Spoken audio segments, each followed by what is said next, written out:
mundur sang Rekyana Patih undang Prawadyabala saweka kobar kunang posor tambur myang suling pepandhen daludak myang bandira kakandha mawarna-warna Om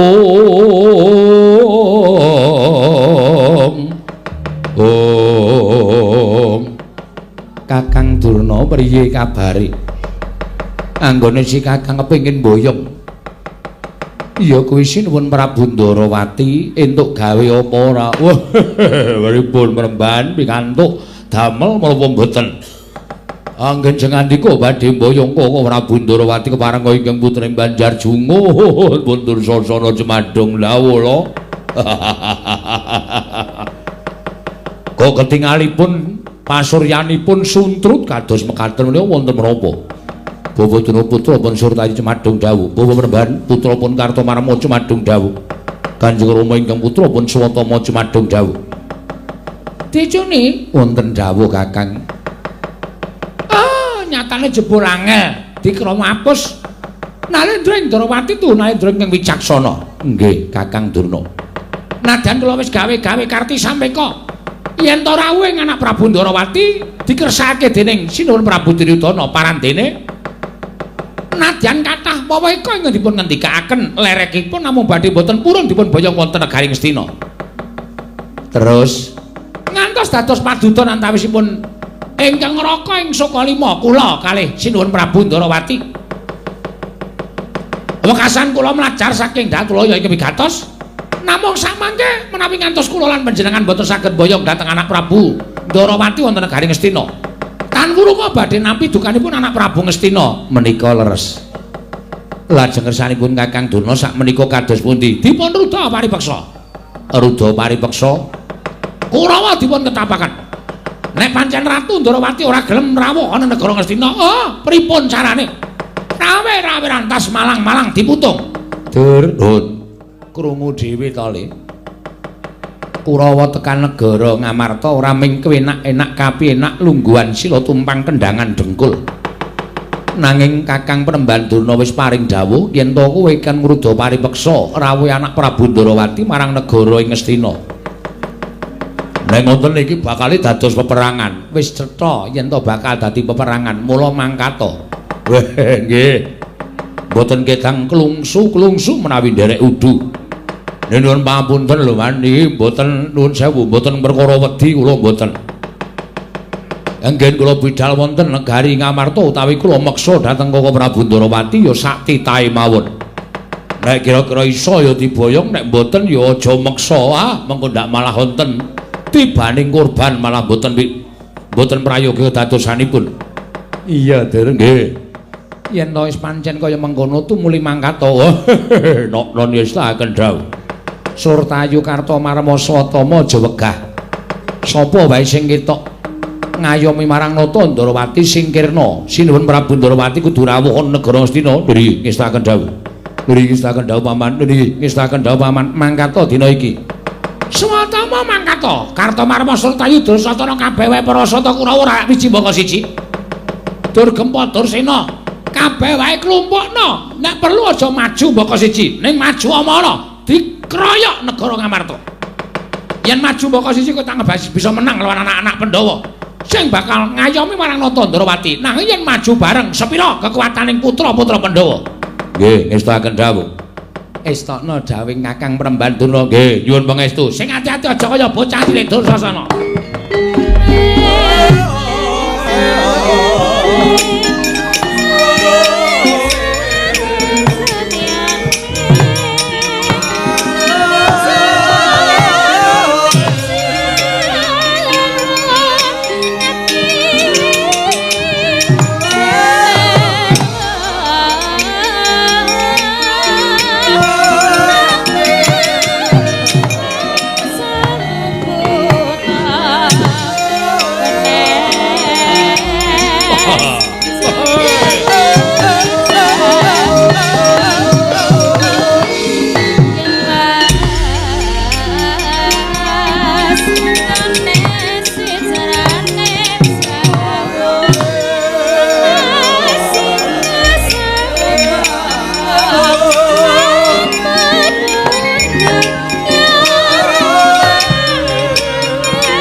Ana sinayeng manglung mintonaken Dewi Kramanira kanggo mitrane ngasta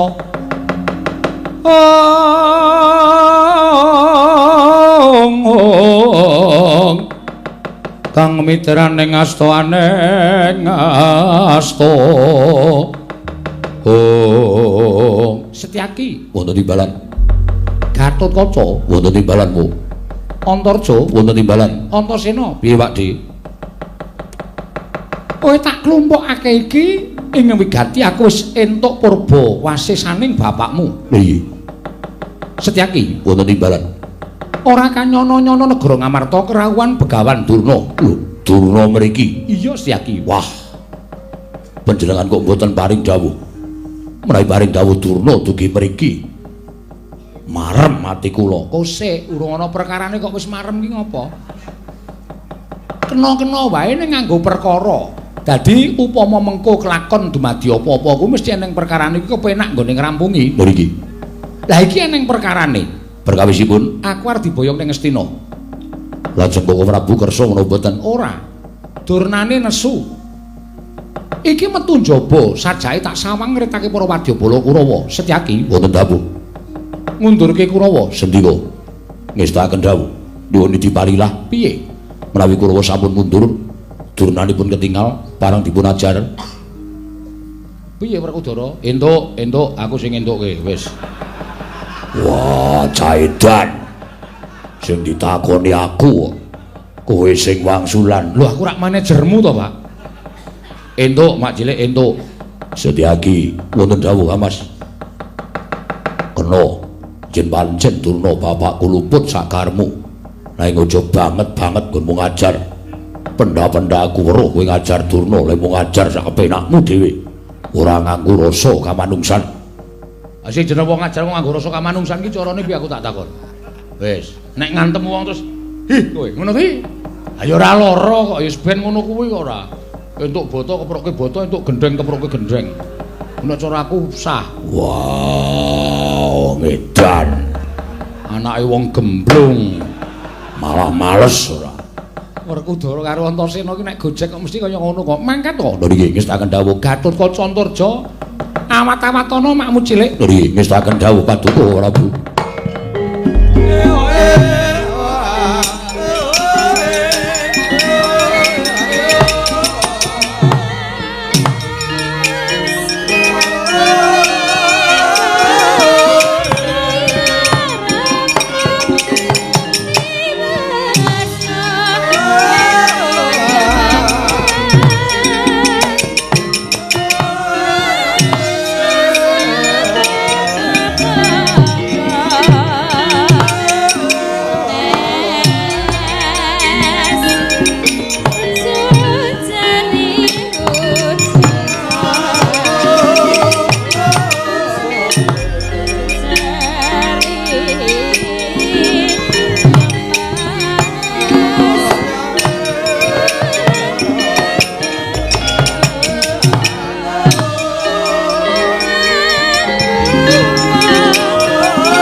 Pinututi lamun katututan lamun mangsa prawira diktaya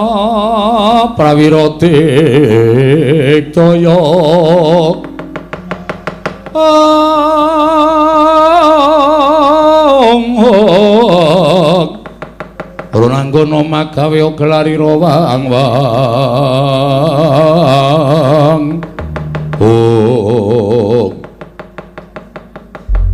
kaget aku Setyaki dasar para nyata Surtayu ya ayo di Begawan Durna ulungna tinimbangane tak obrak-abrik barisanmu lho aja ngawur gawar ngawur sing kudune tak rangket ki Ratu Ndrawati.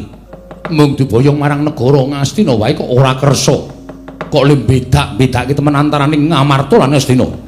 Rasa kakean gurem tanpa guna. Kok ora pura kersa tedhak marang Praja Ngastina, Surtayu. Kok ya arep ngruda peksa lawan Kanjeng Koko Prabu Ayu. Langka ana dhisik bathange Setyaki. Lho, wani anakku, biyen wani, saiki wani. Ora ana jamak lumrahing Sencaki wedi karo para Sata Kurawa. Babu baru. Ora minggat tak untapke marang kayanganing Bathara Yama Adipati maju jangkah. Dibantangan ora dadi kandha jundang Raden Setyaki kene markaning patimu maju Surtayu.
Abu.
Minggir.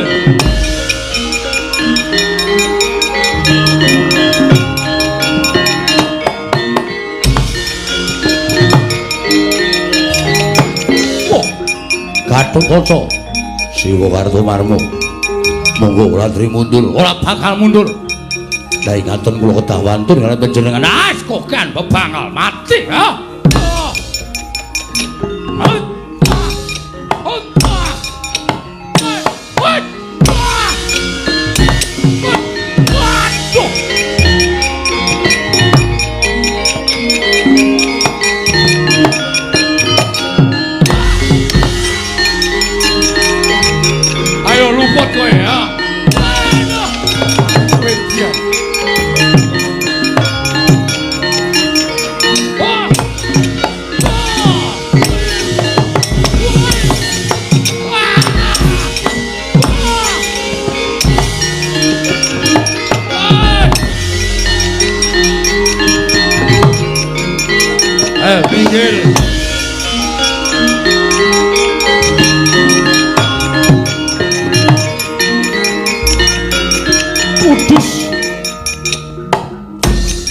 Antarja Swatama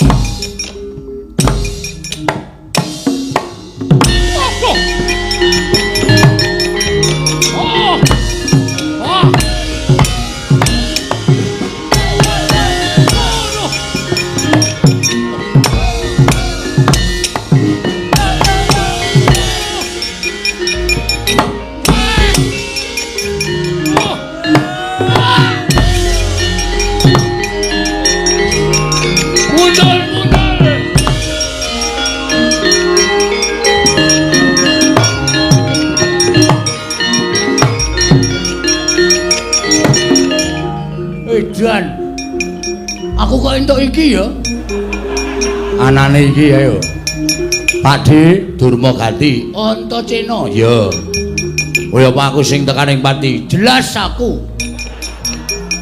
ayo mundur nek kowe sing ora kepengin tekaning pati pengen urip mundur lah ijo aku ora gelem mundur boyong Koko Prabu Ndrawati Koko Prabu lak gelem tak boyong ning negara Ngamal to lawe lantas palang malang putung waduh cek banget iki ayo kaya apa aku sik sing ngantem manut ayo kowe gage mati jeneng aku wah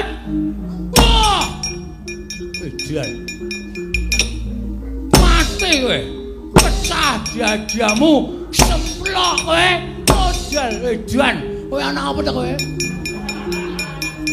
nyatane ora apa-apa nyamburinya lemok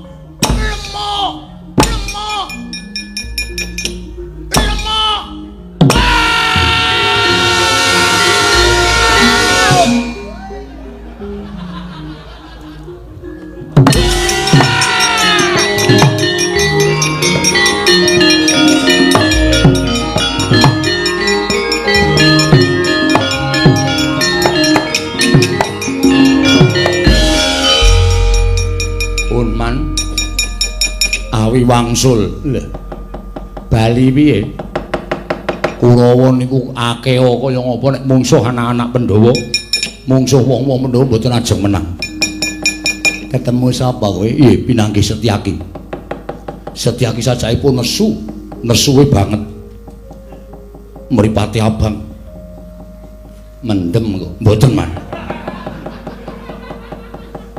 nesu Setyaki niku mboten tau ngombe minuman keras niku mboten lato. Nesu kula ditantang langkauna badange Setyaki.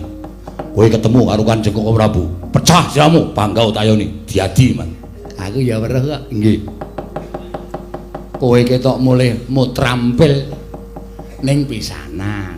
Nggih. Kowe iso ngantem Setyaki aku nggo gumun Welasur Tayu ke meguru nendi ya kok trampile ra jamak-jamak. Karo Setyaki kok nganti iso ngantem ki nek ora wong ampuh nggih ming pisan niku bar niku sampean pirsa dhewe kula diajar Setyaki kula jotos mboten dirasake kula nyaut tumbak sing nguncalke tumbak sinten man aku nek nguncalke niku pas tangan kula ora pas cengel pancen tak sengaja kena cengelmu to gengeng untung ming alon. Dadi ming tatu sithik kula tumbak ngiwa endo nengen kula tumbak nengen endo ngiwa. Setyaki obo karo prajurit mburi duncali godo candak saut sabetke tumbak kula cleng suarane kemenclang mletik metu genine. Mboten suwe tumbak kula disuntreng kalih Setyaki apa? Disontreng. Disendal ngono lho. Disendal karo Setyaki mencelat munggah godo mampir teng sirah. Bruk ngono. Kula mendelik mripat kula pindhane nggon cengel dies gebuk nggon rai prol. Rumah sakit pundi man? Ada. Ajeng priksa. Mripat kula nggo nyawang napa-napa kok loro. Niki wae kula jangon karo sampean, kula nyawang sampean kaya kirik, prek. Karta anu Surtayu ki nek karo aku jan ketok kaya dem-deman. Bejah kula man. Mungsuhmu ya Setyaki pun ganti. Sapa? Gatotkaca. Kula wanek-wanek kula antem mboten napa-napa. Kula didak sikil kula, megap-megap sikut rai kula, rasane kaya arep semabut. Bar niku kula dipolong gantang dheweke nyaut kula nyamber ora kena tak ece samber bathuk kula. Mek ngenten iki man. Ngene iki. Kula wis kalah. Gumun kok aku ya. Kartomarma iki makne gedhe kok kalah karo anake. Lho kok iki akeh men to sing maju inggih man. Mungsuhmu Antarja minganggo tangan siji, isin kula man. Suwatamane anak pendhita ampuh kok mung di tangan siji karo Antarja. Asem.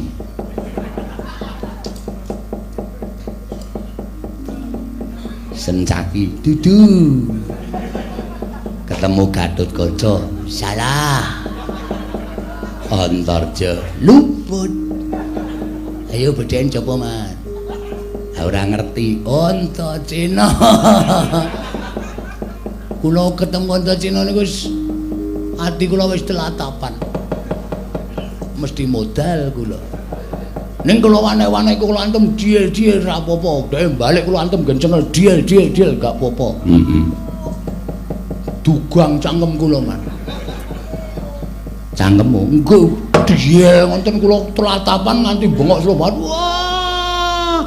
Dibampet ngangge sikil cangkem kula. Slup. Legi. Oh. Entutina bal gawe ketape no Mbak ora ngerti aku.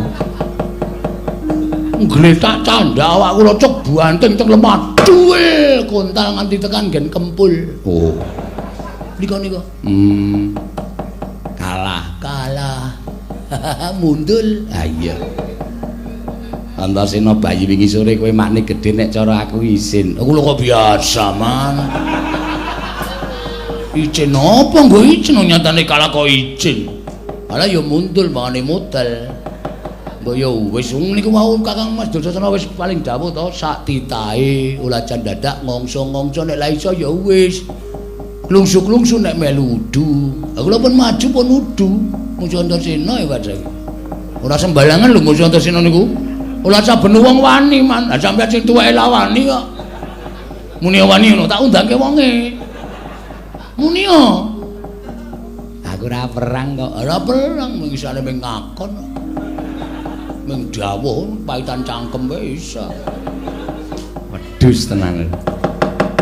Wong tuwa dicangkem-cangkemke. Sapa sing arep maju? Dur, Nun. Adimu sing isih sapa? Kalau tundang makmu cilik. Sapa, Mas? Makmu cilik. Pati Sengguni. Piruanan?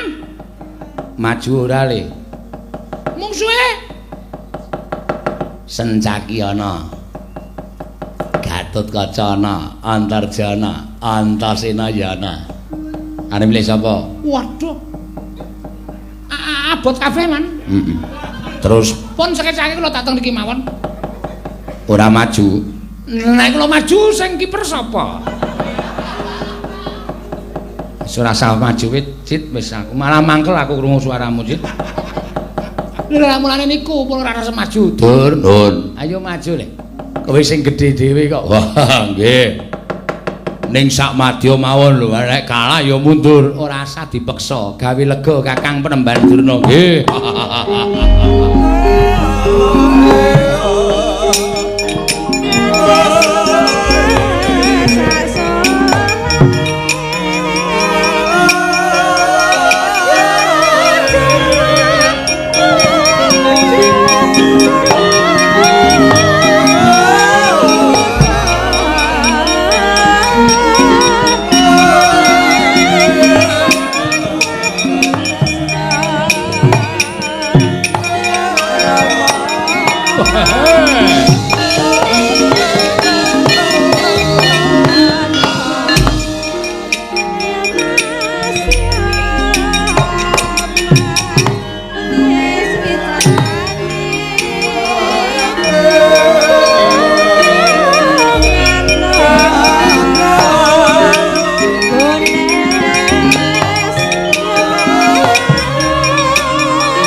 Antasena Pakdi Dursasana ya. Bapakmu wae gila karo aku. Apa meneh kowe ming cendhenge? Ayo, kowe ngejak apa? Sing tuwa wedi karo sampeyan ning sing enom durung karuan kalah lho, Dik. Ana tembungan Giri Lusi jalma tan kena kinira. Ayo, jajal wae piye? Nek bapak kalah monggo ning anake emok nek kon kalah karo Pakdi Dursasana. Ate nek dinyek wong sak kewagon aku. Antasena kok kalah karo Dursasana. Wani karo pakdemu sing tak wedeni apamu. Ora minggat candhak sirahmu tak gedruke nang lemah pecah dadi loro. Ora minggat candhak sirahmu gedruke nang lemah mecothok utekmu. Waduh. Kok luwe medeni kowe.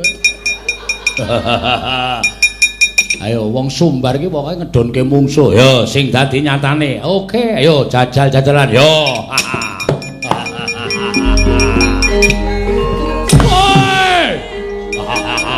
Halo apa?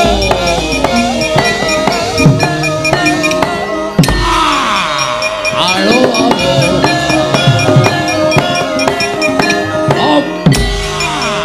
Halo apa? Hai canda, awas banding, jotos tos, banding, jotos, jiwit, banding, pengkal.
Wedi marep tak mungkur ayo antemo legane atiku ngono ojan apa sing ojan wong edan wong gemblung aduh iki piye iki menungsa kok diceblokke nang lemah kapora kowe rumangsamu menangan apa piye anggere diantem rawuh banting Aja tocos ngene iki sing ngrasake mangkele ra jamak-jamake. Ngantem banter pribadi jamak-jamak kok dibanting-ting. Yo, mudar kowe ning ngono. Ora iki ra iso metu aku. Wis ben ning ngono wae rasa metu malah suwe kok. Mangsane cucuk kok ya. Ondasena iki dicabut. Dicabut piye? Ora dicabut kok ucul dhewe. Oh, edan, wong edan. Muan. Pamuan. Cara kuno banget eling undang. Pamuan. Kenang apa, Dur? Cebloke Antasena. Man, piye? Dicabut, Man. Ming cabut dadak sambatan. Nyatane kaya ngene iki, Man. Wis meneng kok. Aja obah kowe nggih. Ngene apa iki? Sajake jero tenan iki to. Tak angkat obah wae ora. Diugak-ugak sik, Man. Men kaya enteng. Niki ndase tok sing obah. Jero anteng. Lah, ora rumangsaku. Ora dingenek niki ora. Ora rampung-rampung. Diangkate sing ngene. Kowe iki wong tuwa apa bocah, Mbah? Nek ngono tanduran dulumah kae sing rusak kowe. Ngerti lagi diceblok kowe urung disirami barang kok dijabuti. So nek tukul nek awoh tak kei. Oh iya ya. Lah iya kok ndak dijabuti. So nek gedhe nek wis awoh kowe njaluk tak wenehi ora usah dijabuti. Oh ya wis. Nun, ora entuk sing duwe. Wis nang kono wae ben tukul. Ku anggere ten jabuti tak ajar cebloke wong tuwa. Mangkean.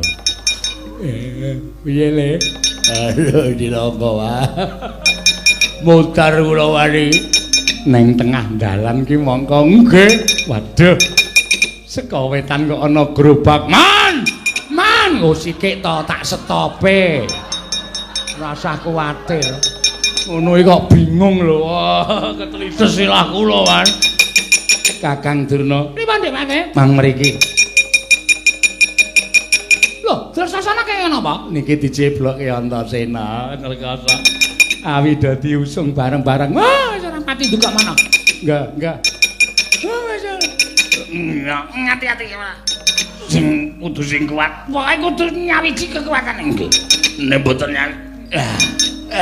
Rada. Aduh. Kok pedes to niki? Dik Pate. Pripun? Sampeyan salah le nyekel rambut. Niku dudu rambute Dursasana. Oh, lah mula kok cendhek ora.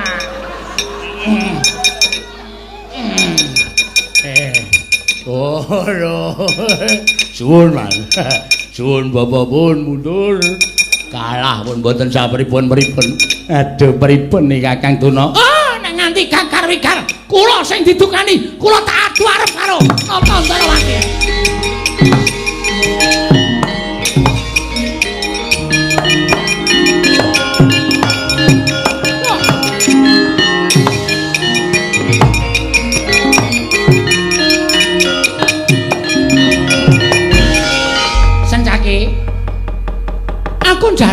Aku njaluk kanthi banget. Mbaya mulung atimu Senjaki, sagedakan iki wae ora usah dadak werna-werna. Aku ana wektu tak adu arep karo anak Prabu Ndarawati. Aku tak rembukan sing apik-apik Setyaki, aja kowe aja mepalangi Setyaki, aja mepalangi. Upama sak sengit-sengitmu karo aku, sak gething-gethingmu karo aku, ning rak kowe iki mesti ana rasa welas karo Begawan Durna ta.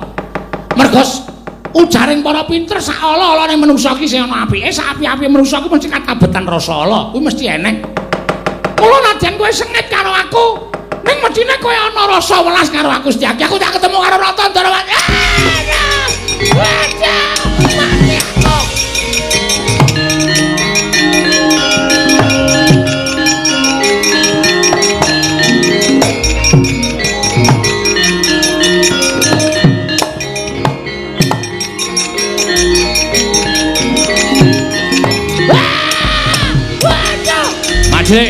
Majile.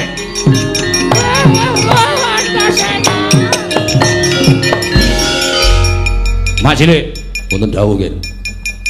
Rawis diweling karo Waireng to, ora kena ngajar Begawan Durna. Arep apa dikaya ngapa iki yangku. Aku elek-elek karo sampean. Dasare apa Majile ngajar karo Begawan Durna? Sengit. Lah, ming perkara sengit kok ngajar. Yen yaki. Antasena. Piye, Mbah? Aku minta tolong ya Antasena. Ya wis tenang wae Simbah ora usah dadak wedi. Putuku Ngger, ya mengko sing padha karo bapakmu syukur-syukur. Syukur kowe gelem nulungi karo aku ya Antasena. Wis Majile mundur, mboten. Mundura, mboten durung tutuk ning ngajar Durna. Iki mbahku Majile. Wah, peduli iki mbahmu apa dudu? Lho, kok ngono? Majile kok dadi kaya ngono karo aku? Mergane sampeyan ngewangi karo Begawan Durna. Sapa sing ngewangi karo Begawan Durna? Mungsuhe Setyaki. Lho. Wani karo Antasena sing tawedene apamu? Terus Antasena terus. Nek ora diwaneni tuman wae Setyaki iki. Ah, kanjur sampeyan dhewe anggepe aku iki apa aku iki digulung-gulung sampeyan kaya gawe martabak. Didanekke. Ah, wis. Mak cilik kudu duwe rasa welas asih. Mak cilik kudu duwe rasa tresna. Kula sampun boten gadhah raos tresna. Kula sampun boten gadhah raos welas asih kalian Begawan Durna. Iki mbahku lho, Lek. Ora peduli kuwi mbahmu apa sapa. Sing kira-kira aku ra seneng tak jotosi. Wah, lah nek ngono salin perkara karo Antasena. Lho, nek pancen sampeyan ngewangi karo mbahmu, ayo. Bocah wingi sore wani karo wong tuwa, sepira banggamu dijajal anak Werkudara karo Setyaki menang sapa wae lah. Kene marganing patimu bangga tak ayoni.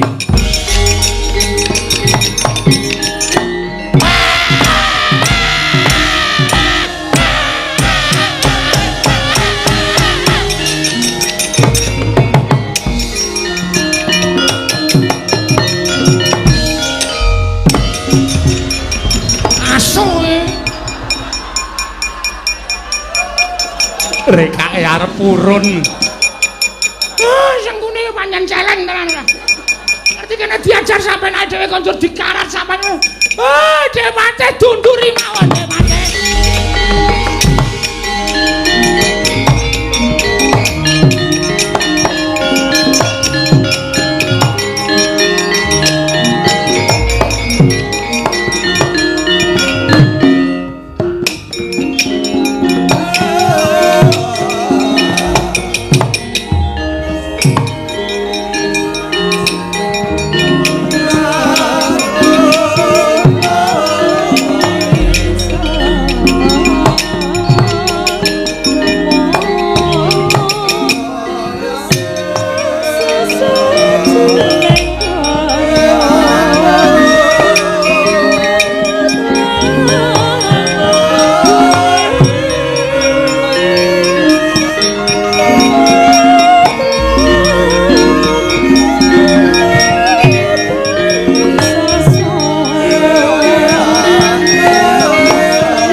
Mangus wyomyong ambrengeng kadi karunaning kaswase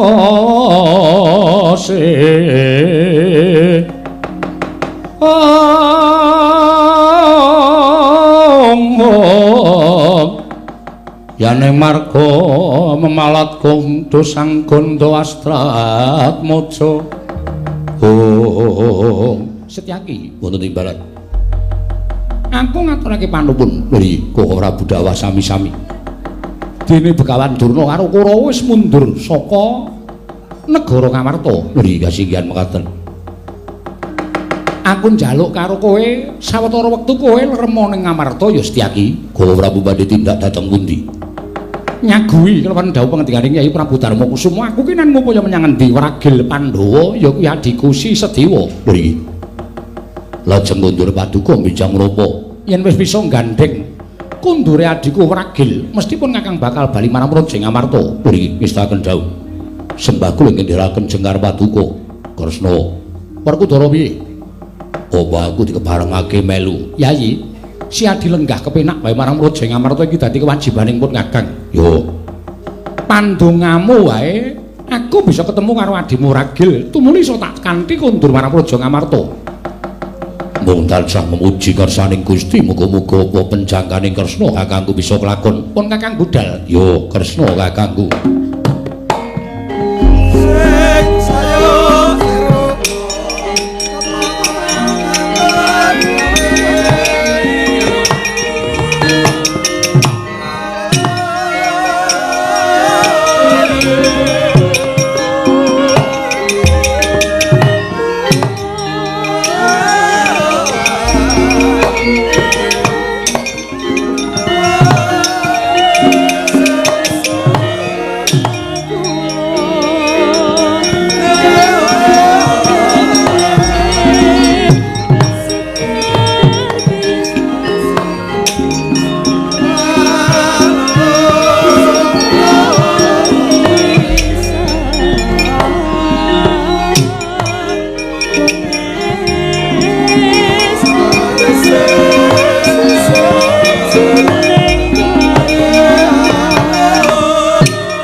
Iku saknyatane gonjang seret winangun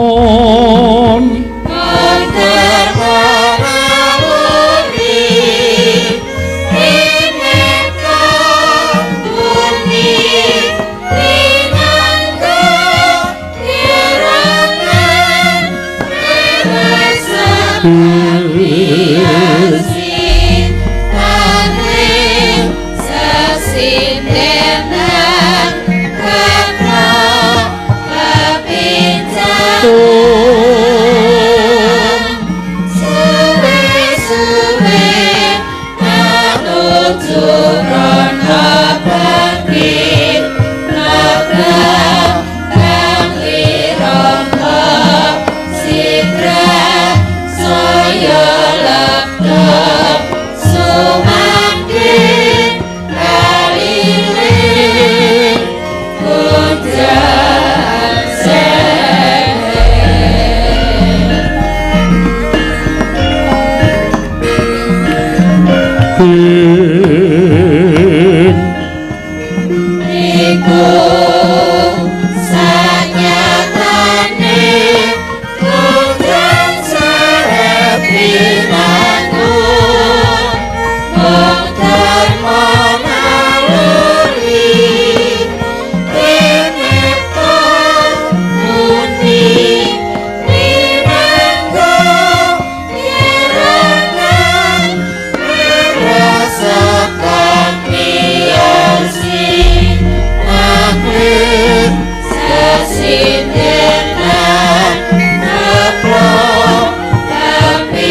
Sinong wate jagat kinari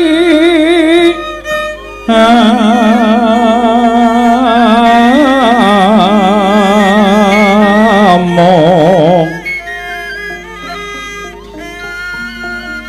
mbak lumembak ombak ing samudra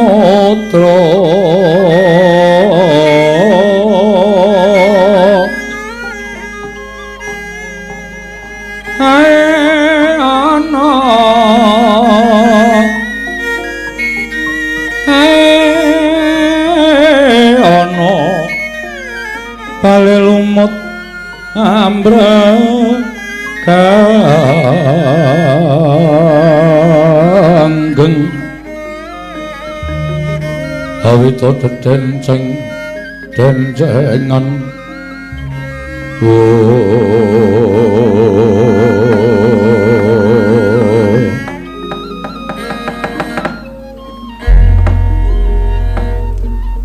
ya jagat mangestungkara sodhe selikur dina patobat Jaramaya wonten dawuh Pandya Betari tatanan Marawati bala baju barat aja ning padha saur manuk merga dina iki kayiwanganing dandang mangore ya kuwi ana titah ning sowan Ngabiyantara ora pangling Begawan Durna Jaramaya kasinggihan mekaten Pandya Betari dumunten sak mangke kula aturi amiji dhateng sowanipun pun Begawan Durna wonten ing kayiwangan dandang mangore Durna padha kanthi raja sak praptamu kulup Kumbayana tansah winantu ing suka basuki sowan kula Pandya Betari nering sambikala kepareng kula ngaturaken sembah sumung keping pangabekti kula kunjuk iya Begawan Durna tak tampa gawe gedhening atiku ora liwat pangestuku tampanana ya Kumbayana kula pun tinggal jimat paribe dayanana ing kasantosan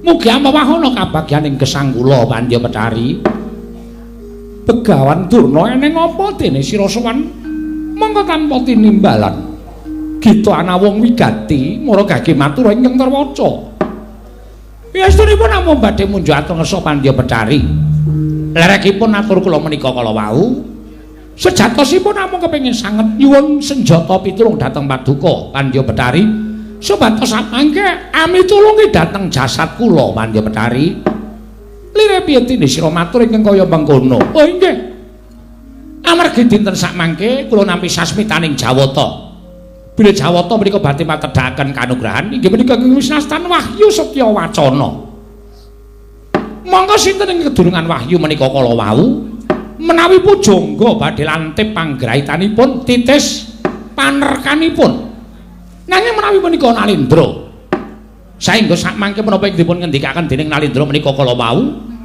saged sinulat lan tinudarsana dening para kawula dasih titis pangandikaning Nalindra titi ing samuka wis lir iya Durna monggo nyatanipun kula menika dados pujangganipun para Sata Kurawa kula menika dados pujangga negari Ngastina.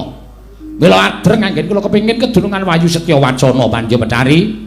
Namung kula nuwun sewu, sareng kula petang-petang mengsah kula ing badhe anggayuh Wayu menika kathah lan ingkang ngawrat mboten sami kejawi namung Nata Ndarawati inggih menika pun Prabu Bathara Kresna.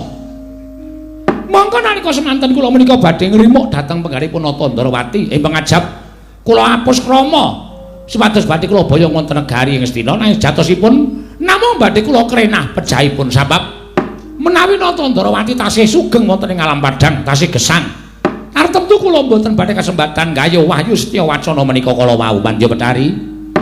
Mlengking saking menika gandeng kula sampun budidaya mboyong Nata Ndarawati parantine gagal. Kula nyuwun senjata pitulung saking Paduka Pandya Betari Durga wonten sukale lan ing penggalih.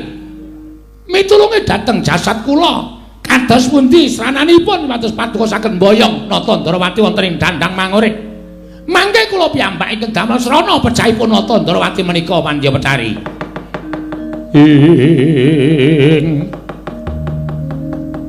Gagat risang kapirang ore nangkul kinempit-kempit dosang reknaning bawana ya si tukang walang ati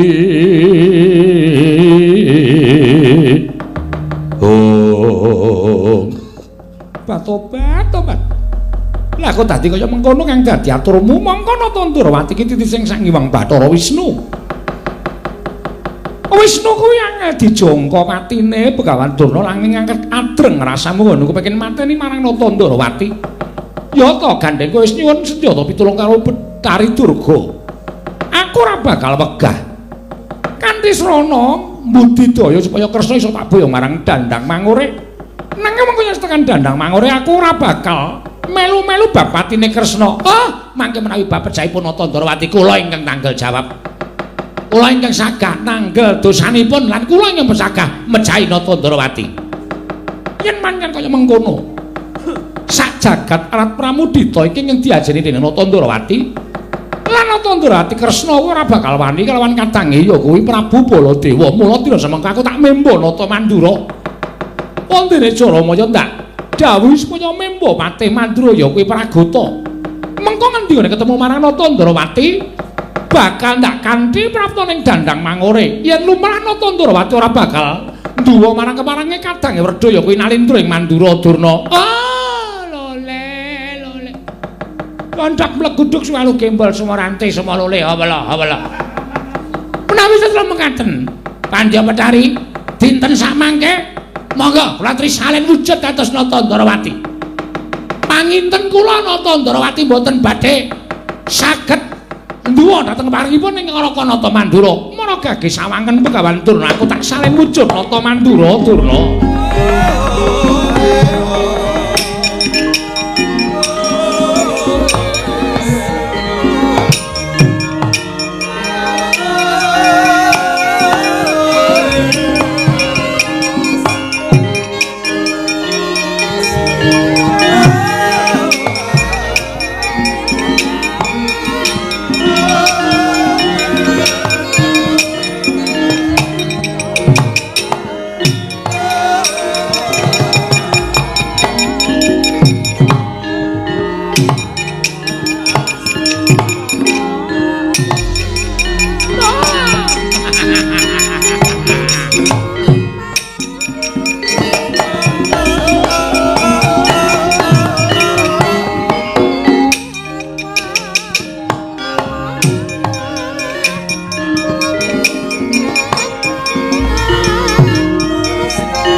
Baladewa Narpati Dwinares swara Kresna kalangkung tresnanira marang Dyabanon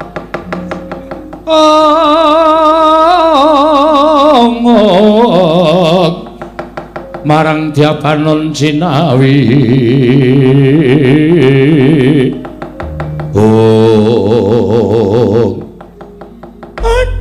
nginten babar pisan. Jebul sampun wujud nata mandura kados mekaten Mandya Betari. Begawan Durna iya. Jaramaya wonten timbalan. Aja wedi kangelan sira gandya wujud kaya Patih Mandura, Patih Praguta nun ngestaken dawuh. Kanthi kaya mengkono ora bakal ana Subriya Ratu Ndarawati ora bakal tak boyong marang Dandang Mangure. Inggih ngestaken dawuh sinuwun.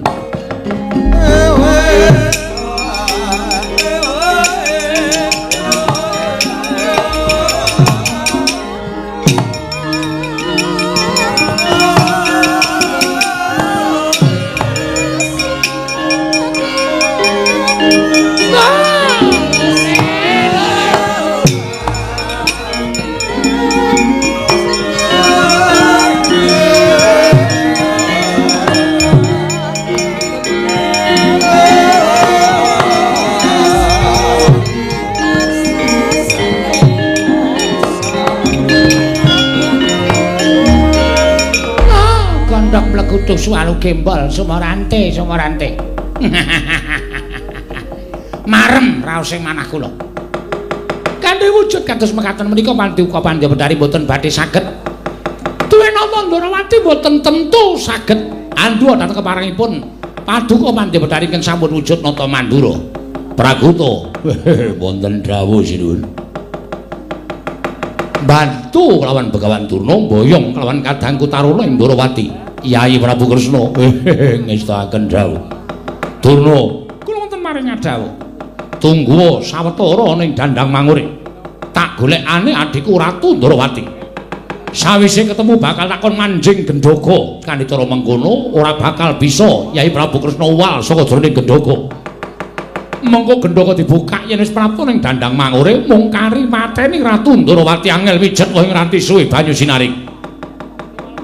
Waduh sampun persasat kadidene dipun siram tirta wayu sewindu manahipun ingkang abdipun Begawan Durna Praguta wonten dawuh budhal dina iki sawawi kula dherekaken lho.